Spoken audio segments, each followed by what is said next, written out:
My calling began when I was in high school. I think for me it began then, but basically it started on a retreat that I was doing in high school, All right. and just a good priest that was a missionary priest.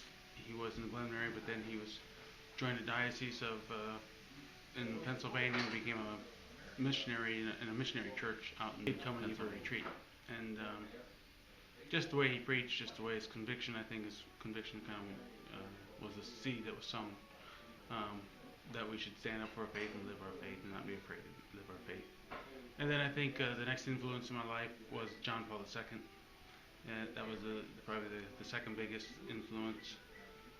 And then there's Pope Sheen was another great influence. So I read his things and I listened to all of his stuff. Yeah. So those are the things that kind of got me interested in and kind of helped me mature. And then I kind of realized I was different from other people. Not that I have 6 brothers and 2 sisters, and just kind of noticed my ideas were different from theirs, and just kind of know you're different. Yeah. God is putting something else in your heart, and you got to discern what that is, and you kind of ask yourself, well, why don't I think the way they think, or why don't I act the way they act, or why don't I do the things they do? And I was in a seminary once, and during a summer program, and during that I was asking myself, I said, my brother didn't have to think this hard about his vocation. He just, looked at this girl, and that was it. It was over, and time took its toll, and they were married. And I'm like, gosh, it didn't seem like they stressed about their vocation. So I stressed a lot about my vocation. Stressed about, why me? Why asking me? And there was a time when I was thinking about my vocation. I was at the chapel praying in the Relic Chapel in Maria Stein. I was driving back from Maria Stein and going home after I was there for an hour, and I said, God, you can ask me anything you want, but just don't ask me to be a priest. So myself, I said, well, why am I saying that if he's not asking me? And then I decided I needed to face the call, at least to look into it. Yeah. And eventually I went through a novitiate formation in Connecticut, and then in Spain, and then I studied 5 years in Rome. And then on my ordination day, I finally got the call that I was looking for long before. The sign, not the call, but the sign. The call was always there, I guess. But you always think, oh, give me a sign, Lord. I was at the seminary, and he said, is there on a day of work, visiting? And they said, no, this is a month of work. You should work. So work with the brothers. So I was working with these brothers, and they said, why don't you go and plant flowers? So I was planting flowers. If I don't, I can. If it doesn't bloom, then I don't know if I. Then I don't have a vocation. I can merrily move on my way and not and do what I want to do in life. At the time, I was working for Westinghouse Corporation as an intern and enjoying that.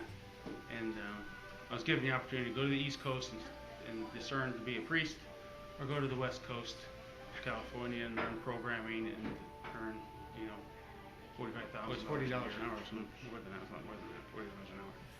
And I thought to myself, so the question was bothering me so much that I decided to join a novitiate or join a summer program, and I stayed. So on my ordination day, I'll get back to that. My superior came up to me and he said, I want your mother to tell us her vocation story, or your vocation story. And I'm like, well, I'm glad you didn't ask that my dad do it, because he would never relinquish the mic. But if it's my mother, then it would be also perilous. So I never spoke in public before. Why would you want me to do this? She had to do this in front of 400 people. They all brought their families, and there's about 400 people in the auditorium, and they all wanted to listen to what she had to say. And so she said, well, first of all, this is the happiest day of my life. And so everyone clapped, and she's crying. And then she says, and the second of all, Ned's the youngest of 9 children. And so, as you know, the rhythm method didn't work for me. And everybody starts laughing, and she's laughing. And then so she gets a little more comfortable with the crowd, and she says, well, if long time ago, I don't even think I told Ned this story. And then she sets out this bombshell that she said, on my, when Ned was born, he's the last of 9 children. And she just had her 8th a little over a year ago, and she had actually 9 children in 12 years. So she was tired, she was beat, she didn't want to, and if you knew my brother Carl, so she was just kaput, she didn't have anything left in her. So she went to the church in St. Augustine's, and she went to the altar where the Blessed Virgin Mother is.